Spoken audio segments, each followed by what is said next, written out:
People always say, oh, why does the beef here taste so good? For me, the most important part of the whole process comes across in the flavour of the beef. You can tell because, and you're like, why?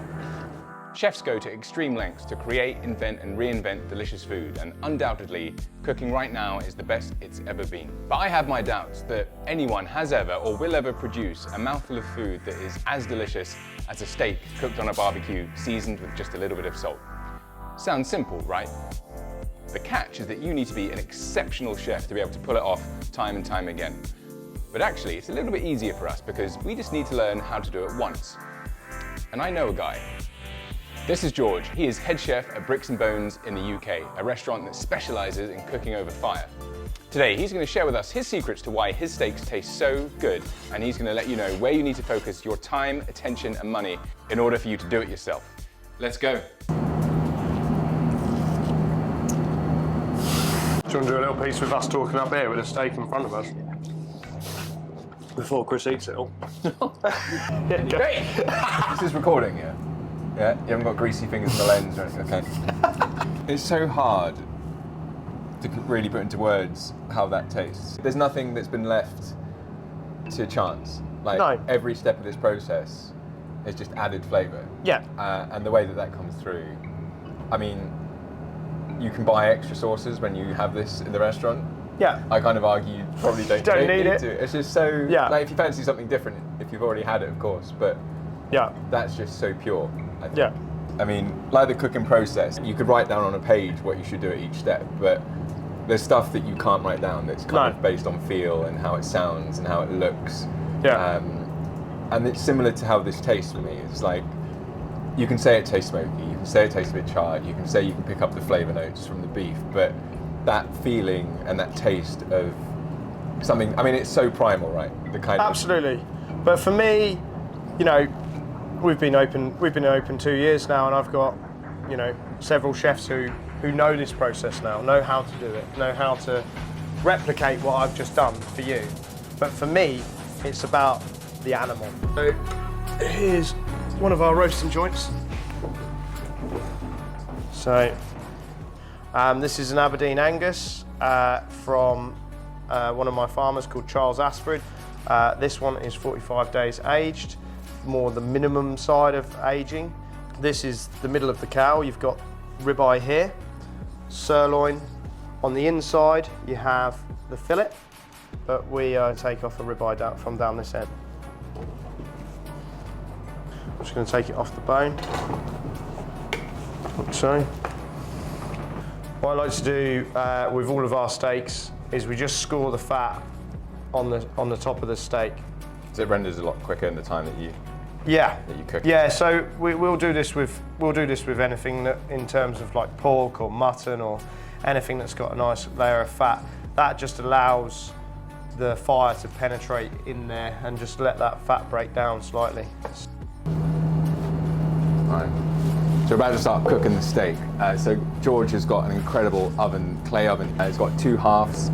We've got some charcoal in here with some wood burning over here.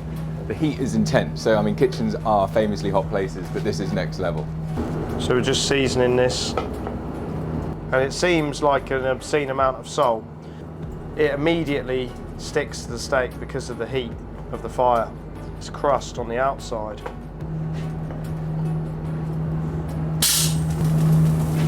So immediately you're going to start getting this flame, and the flame is from the fat of the top of the steak hitting the bars.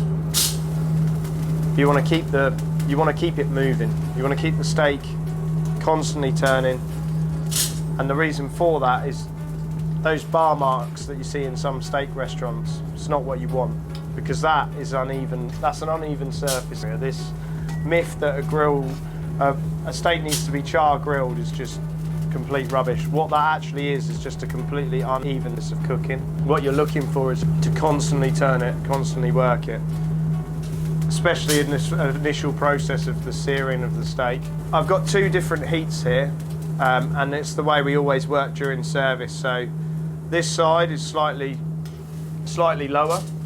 I would say this is probably around 300. and then this is slightly higher at 400.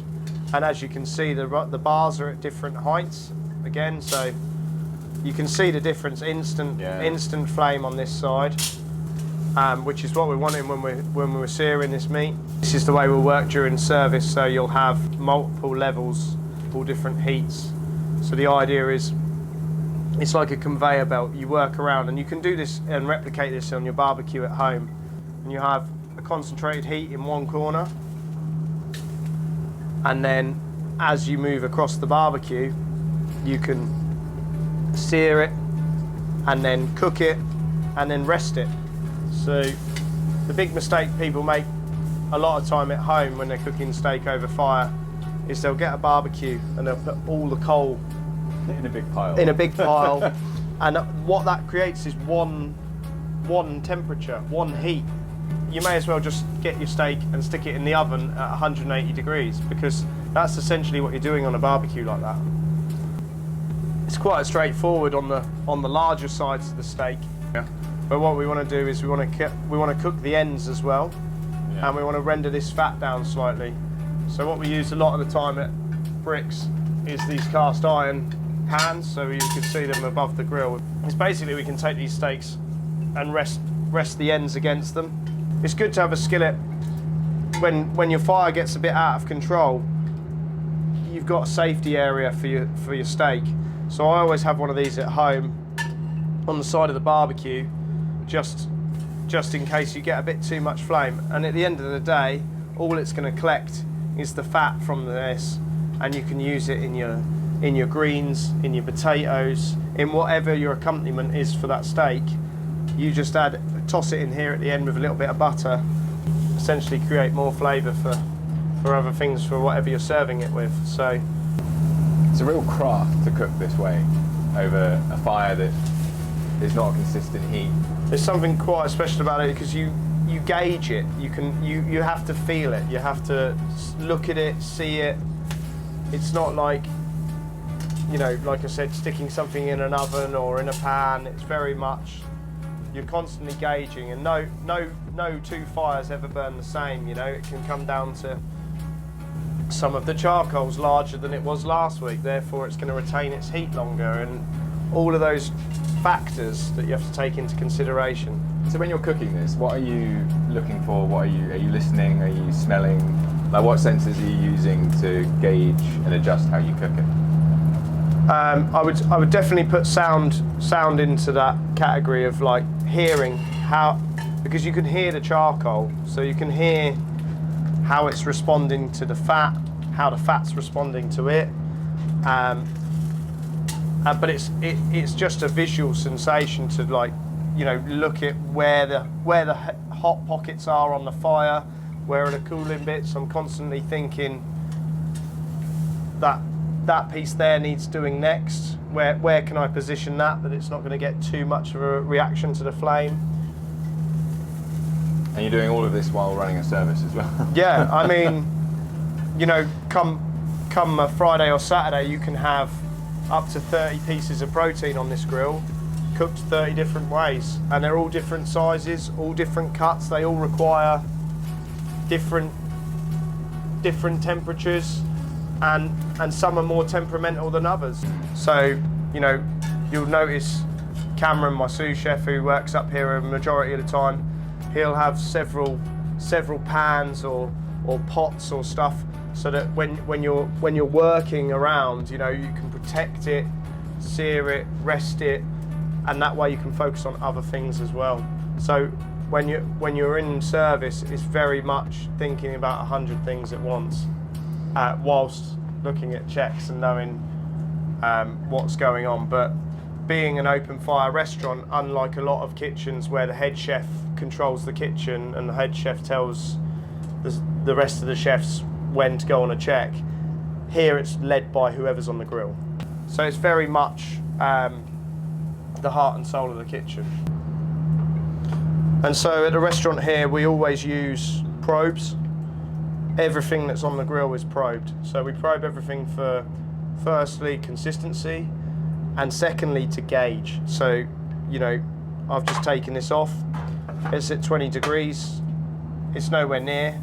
but you know, looking by eye, it's well seared. So, you know, but by touch, you can obviously see that play in there, that it is on the rare side or raw side in the case. But we use the probes so that we can also gauge that cooking temperature. So for example, if someone wants their steak medium rare, we will take it to just below rare, which is 48 degrees. Okay. Because once it's at that temperature, we take it off the grill and we rest it, because it retains that heat from the fire. You know, it could continue to cook for up to 20 minutes off the grill. The larger the cut, the longer it will retain the heat, and the longer that cooking process will continue after you take it off the fire. And there's a misconception there where people will cook a steak over a fire. Now, unless you're immediately carving it and serving it, that isn't the way to go about it. It's all about resting it. Something like this, of this size, needs to be rested. And that is the key process in all of this, is that resting period for that steak. So you've done the work, and then you just need to let it finish. You need to let the juices even out throughout the steak, the temperature even out. Yeah, and you look now, like there was a very intense start to the process. Yeah. So it was an instant heat, you know, from cold to hot, and then there was flame, and now what we're allowing is just for it to cook slowly. It's still taking on the flame. You can see the smoke there. It's still getting that flavour from the barbecue, but it's not in any danger up here. So how hot is it on that shelf? Up here it's about 100. And then as you go up, it's about differences of like 20 degrees. My hand already smells smoked. It will do. It will do. And but again, just because it's resting up here, you still need to be constantly turning it. Because what will happen otherwise is when it comes to being ready, when you cut into that steak, you'll have a grey line that runs on one side of it. And what that line will show is that the steak hasn't been evenly cooked. Yeah. So it'll be cooked on one more side. Although probing it in the middle of that steak will be perfectly medium rare, but you'll have this grey side to it. So it's about having a constant motion so that it's getting an even cook the whole way around.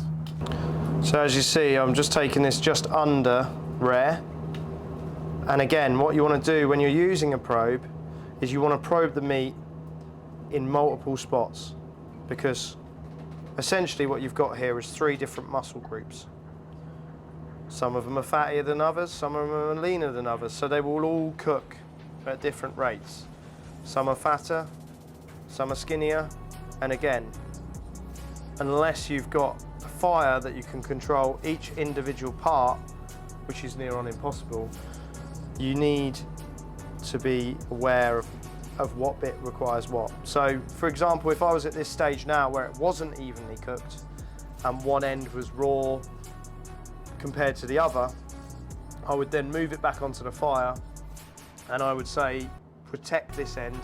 So I would probably get a skillet and rest it like so that this is continuing to cook without damaging this. Now, again, that's why the most essential process is in that first part where you're able to control it. At this point, it's a bit more of a damage control if you're in that predicament. So that's just a bit of advice if you're faced with that. But I would say now I'm satisfied with the even cook on it, and it's been resting here for a good 10 minutes at least. We're now going to just put that back on the grill for a short period, just so that purely what we're doing now is just to give it that temperature on the outside, to bring it off, slice it, and then we're going to do something a little bit extra special at the end.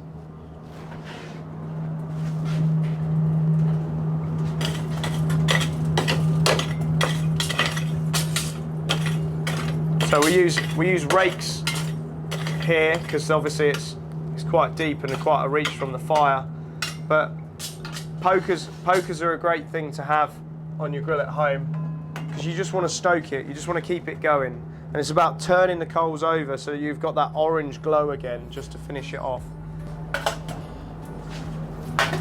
So on, and again you're just tossing it around, and the process works with the fire. Like you've got that hot heat at the start to sear it.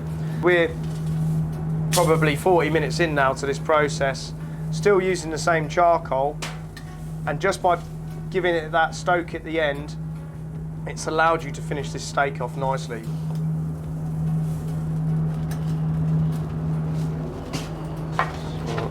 So.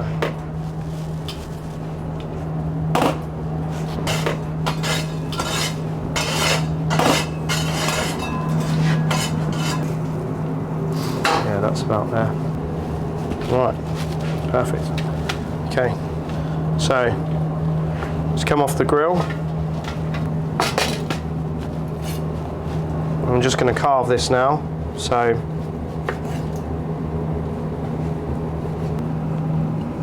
there you have it, and beautifully cooked all the way around, you see. And then we're going to do a process on the fire using a flambadou. Originates from France. It's like a giant candle holder kind of wick, and you have it in the fire, like really, really hot. What we've got here is some beef fat. So this is aged beef fat. So we're going to stick this in the flambadou. Then it goes back in the fire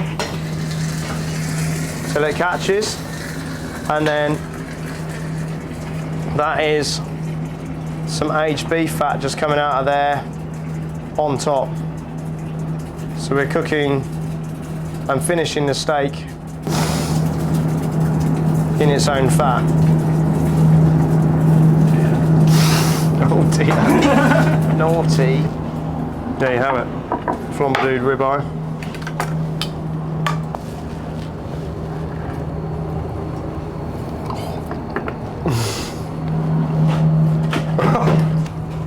Oh, fuck's sake.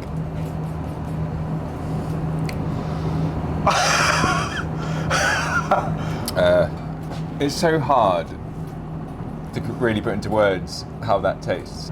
Something, I mean, it's so primal, right? The kind Absolutely. But for me, you know, we've been open 2 years now, and I've got, you know, several chefs who know this process now, know how to do it, know how to replicate what I've just done for you. But for me, it's about the animal. It's about the way in which it's reared, the way it's cared for, the breed, the farmer, building those relationships, having that relationship with that they know what the fat content is you want, what sort of age you want that animal at. So we don't take anything under 3 years old in terms of beef. Now, that might seem young, but that's exceptionally old compared to commercial standards of about 16 months. Yeah. So that's the minimum requirement for me. And then beyond that, we take steers, which are unpopular, you know, castrated bulls. We take ex-dairy cows, and we take the rare and weird breeds that, you know, I've got I've got a supplier up in Scotland. His herd basically live completely nomadically on an island for the majority of the year, and every so often they go over there and they take a couple, and they live their lives freely, and that comes across in the flavour of the beef. You can tell, because people always say, "Oh, why does the beef here taste so good?" or "Why does the meat here taste so good?" And it's all down to the quality of the product. We use local meat as well, like that you could buy in a butcher's, but you could not buy in a supermarket. These sorts of things. Not even Waitrose? Waitrose, yes. Yeah, you can. You could at Waitrose, yeah, because I mean the one in Norwich has an aging fridge and everything else. But I think, you know, if you are passionate about cooking it this way over fire, you know, you can have all the knowledge in the world, but if the meat that you're using is out of a pack from a supermarket, then there's only so much you can elevate that, and there's only so far you can take that. For me, the most important part of the whole process starts even before it comes to the restaurant. Yeah. That's just so pure. Yeah. Thank you. No, thank you. I really like the fatty bits, you know, like the really gnarly end. They're my favourite. Oh. The gnarly ends are my favourite. And you'll see people order them. order these, and you'll see all this come back. And you're like, why? It's the best bit. Like this bit here. Oh, I just love it. What?